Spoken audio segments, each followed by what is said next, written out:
texto central do nosso lema. Estamos juntos, Filipenses capítulo 2.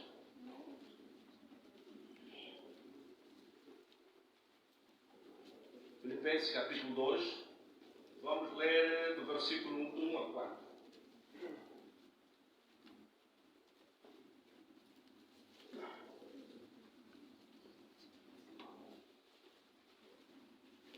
Já o achamos todos? Amém. Graças a Deus.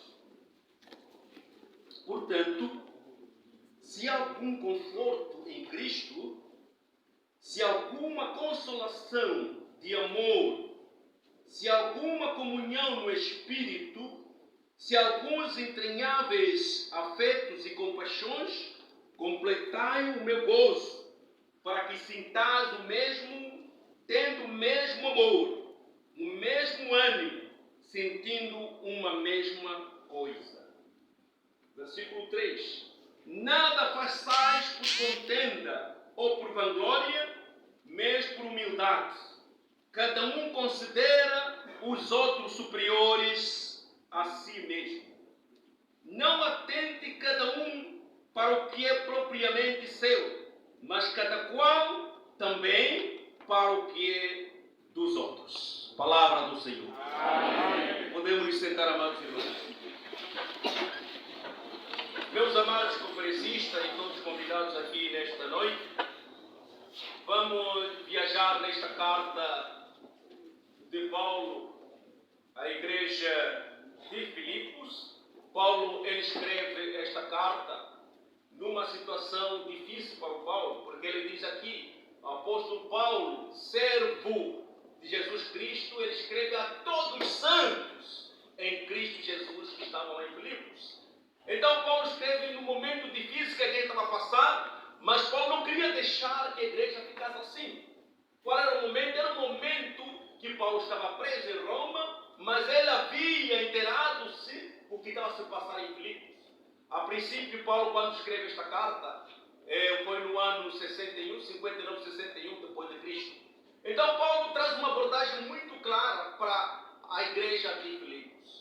Era uma igreja que Paulo havia fundado na sua segunda viagem missionária, mas hoje essa igreja estava a passar por uma situação porque aquele povo de Filipos havia enfrentando situações difíceis, no qual Paulo precisava encorajar esse povo. Primeiro, ele agradece a igreja de Filipos, porque ser uma igreja naquela altura teve muito cuidado amoroso com Paulo no seu ministério. Então Paulo está dizendo agora, vou procurar ajudar essa igreja para que eles não fossem invadidos pelos falsos ensinos que estavam tentando assolar aquela igreja. Essa igreja estava vivendo um momento difícil em termos de desunião e falso ensino que estava invadindo aquela igreja. E Paulo não poderia deixar de fora de poder ajudar esses irmãos na fé. Mas se nós podemos olhar naquilo que é o assunto central da nossa conferência, Jovens Unidos em Cristo, com propósito de liderança, nós podemos olhar aqui que para nós podermos estar unidos, precisamos olhar para a dignidade da igreja. Esse é um assunto que tem sido muito debatido seriamente por falta de alinhamento com o exemplo humilde de Cristo. Quer dizer que para nós termos este procedimento de nós sermos unidos, nós precisamos primeiramente olhar como temos nos tratado. Por isso o tema da mensagem, unidade mútua através da consideração. Como é que nós nos consideramos? Como é que cada um vê um com o outro? Essa é a questão que nós devemos refletir aqui neste momento e neste preciso encontro que nós estamos aqui. Porque aqui nós nos despimos da onde nós viemos, porque viemos aqui para conferir a nossa juventude. O que é que nós fizemos em 4 anos? Momento difícil que a igreja está a passar, vamos nos colocar olhando para o Paulo, vendo a dificuldade que está enfrentando a igreja de Filipos. Como nós devemos enfrentar? A primeira coisa que nós podemos aqui olhar é que, além das dificuldades e sofrimentos que nós estamos a viver, nós temos que gerar alegria mútua em nós. A alegria não pode deixar de existir. Por quê? Porque Paulo ele se coloca aqui como membro daquela igreja, como participante daquela comunhão, mas ele agora aqui, ele consegue ver a situação, mas ele diz que eu tenho que me alegrar. Mesmo estando preso, Paulo continua alegre. Porque a prisão não prende aquilo que vai dentro de nós. Amém. É que Paulo está tentando fazer aqui. Não prende o que vai dentro de nós. Eu posso estar acorrentado, mas dentro de mim tem uma força que me invade daquilo que o homem consegue enxergar. Então nós podemos perceber claramente aqui que Paulo ele traz essa abordagem como pai espiritual de Filipos. E ele esteve naquele momento trazendo dizer, olha, eu estou convosco, eu estou a alegrar-se, mas a minha alegria está na unidade e na relação que eu tenho com vocês. Ainda que eu esteja distante, mas continuo perto de vocês. Então nós podemos perceber nessa questão que Paulo traz aqui. A segunda, que Paulo está a dizer que a unidade mútua vai fazer que vai promover a unidade no seio dos membros. Porque Paulo está a entender aqui que depois da alegria tem que haver a mutualidade para aperfeiçoar. Porque não adianta você dizer que é unido, mas essa unidade a gente não vive. É preciso viver essa unidade no seio da massa juvenil. É preciso viver essa unidade no seio da igreja. Porque afinal de contas estamos todos conectados. Não temos como nos separar. Então nós precisamos sentir esta unidade. Então essa unidade tem que ser promovida. E essa promoção leva-nos, segundo aqui no versículo 2, na B. Essa unidade, segundo Paulo, ele está a dizer aqui, tendo o mesmo amor, o mesmo ânimo e sentindo a mesma coisa. O que Paulo está a dizer aqui? Pensar as mesmas coisas. Falar a mesma coisa. E também, a terceira que ele está a trazer aqui, temos que ser unidos na alma. É importante nós olhar os três aspectos que Paulo coloca aqui nesse segundo versículo. Por quê? Porque o mesmo pensamento, a mesma fala e também a alma tem que fazer sentir no nosso ser. Então nós podemos olhar nessa perspectiva que a unidade é uma forte característica que Paulo aborda aqui. Porque ele está dizendo que se nós quisermos, podemos ir mais acima, no versículo 26, ele está dizendo, somente deveis portar dignamente conforme o Evangelho de Cristo, para quer vá e vos veja, quer esteja ausente, ouça acerca de vós que estáis no mesmo espírito, combatendo juntamente com o mesmo ânimo pela fé do Evangelho. Combatendo o mesmo ânimo com fé do Evangelho. Então nós podemos olhar aqui que Paulo está a promover aqui uma unidade no seio da igreja. Mesmo espírito tem que vivenciar no seio da igreja. Outro aspecto importante, no versículo 3, ele diz que nada façais por contenda ou por vanglória. Paulo está a dizer aqui que é maximizar pela unidade. Humildade tem que fazer parte da nossa unidade. Para tudo acontecer, é preciso que Paulo aqui defina a humildade em duas vertentes.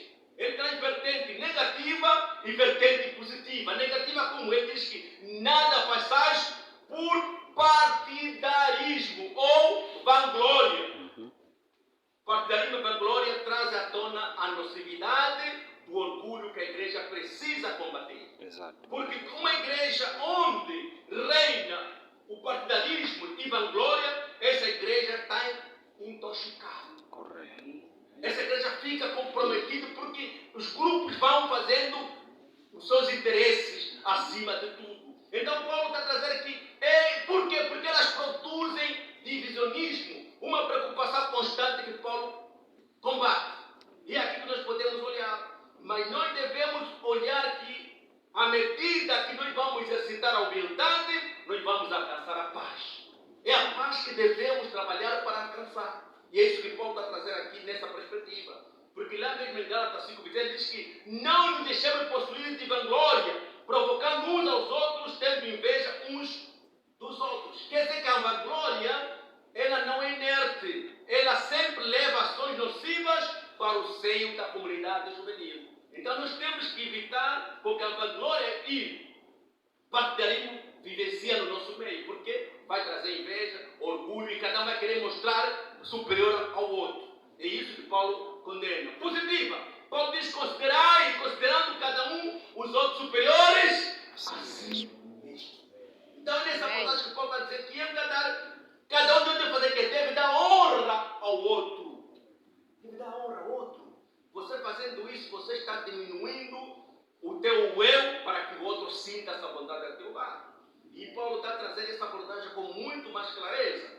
Preferir a honra do outro é justamente o tipo de nobreza que o coração humano não tem e por isso precisa aprender com humildade com Cristo. Quer dizer que Paulo está trazendo aqui que isso acontece se você estiver Cristo dentro de ti. Você vai aprender, é um exercício que cada um vai praticar todos os dias para maximizar a humildade que vê lá dentro de ti. A outra que se importa com a outra, no quarto versículo está dizendo: não atende cada um para o que é propriamente seu. Aquilo que é teu não é teu, é nosso. Amém. No casamento é assim, né? O que é do homem é da mulher. Mas ainda assim, a mulher que diz: não, o que é teu é nosso, o que é minha não é teu.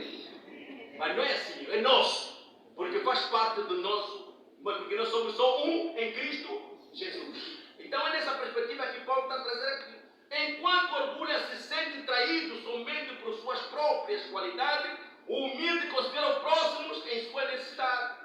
Mesmo quando não há nenhuma recompensa material, ele tem que fazer esse trabalho. Porque hoje a gente faz uma coisa com interesse. Mas Paulo está dizendo aqui: não, ainda que você não tem nada a ganhar, mas você tem que fazer isso para honrar o seu próximo diante de Deus. Isso é muito importante. Nós estamos com grandes dificuldades na nossa sociedade por causa disso. Porque ele diz que por si só, priorizar o outro é uma ação digna e honrosa. É uma ação digna e honrosa. Nós vemos aquela história do bom samaritano. Quer dizer que o que ele fez estava acima do levita e também acima daquilo que o sacerdote devia fazer. Mas ele fez aquilo de coração. Ele atendeu aquele homem que ele encontrou ali e ele foi prestativo diante de tudo. E ele até inclusive transpôs o tabu racial e religioso daquela época. Porque o samaritano não estava com os judeus, mas ele passou por cima daquela situação. Amém, irmãos? Amém. Nós precisamos passar por muitas situações, ainda que aquilo nos possa fazer entender: não, eu estou a fazer aquilo, eu vim aqui na conferência, eu tenho que defender. A partir do momento que tu vem na conferência, você já é de Benguela, você é de Luanda, você é juventude no seu corpo. Então tem que defender os interesses da juventude dentro da organização. E isso é que tem que prevalecer dentro de ti. Porque são valores da unidade, da mutualidade que você vai perseverar dentro da juventude. E é isso que nós precisamos avançar. Porque hoje é jovem, amanhã vai passar por outra fase. E se você não defender aqueles valores enquanto é jovem, amanhã vai depois criticar aqueles valores que você se perdeu naquela altura. Então é vosso tempo e é nosso tempo para nós podermos caminhar. Paulo diz lá em 1 Coríntios 13:5, ele diz o seguinte: o amor não procura seus interesses. Amém, irmãos? Amém. O amor não procura seus interesses. Essa é uma atitude que cada um deve ter. Abrir mão dos próprios interesses. Não defenda só aquilo que você quer, porque eu sou de Cabinda, sou de Benguela. Não, porque meu irmão jovem é assim. Não defenda o interesse daquilo que é a organização. Ela está acima de todos nós. E é isso que você tem que fazer. Cristo também está acima de todos. O Evangelho de Cristo é que lhe dá essa dignidade para nós podermos o fazer. Então, amados irmãos, cada um de nós não deve agradar a nós mesmos. Cada um de nós deve agradar ao seu próximo para o bem dele, a fim de edificá-lo.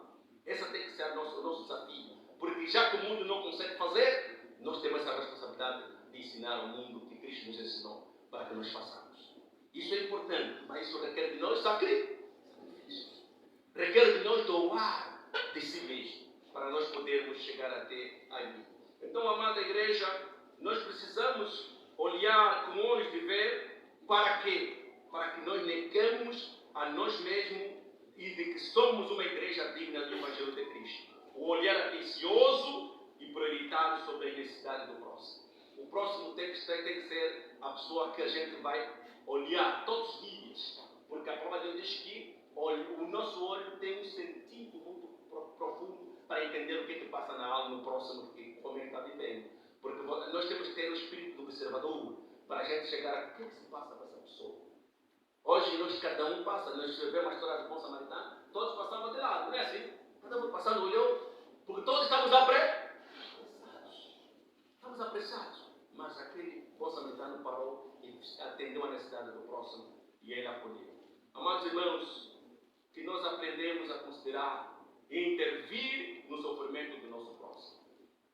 A igreja digna do Evangelho é a igreja que se importa com os outros e eles se doam.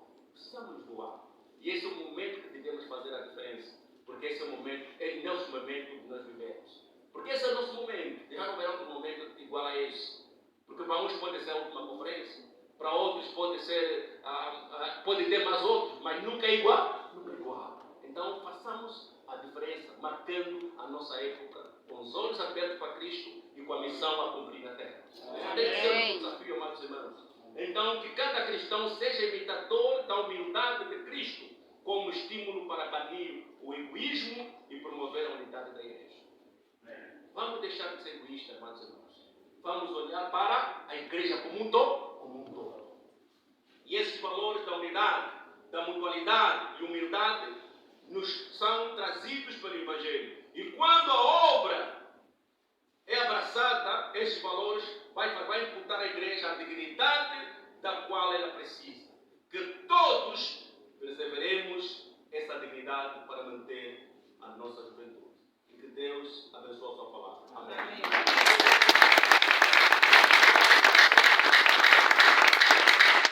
Aleluia.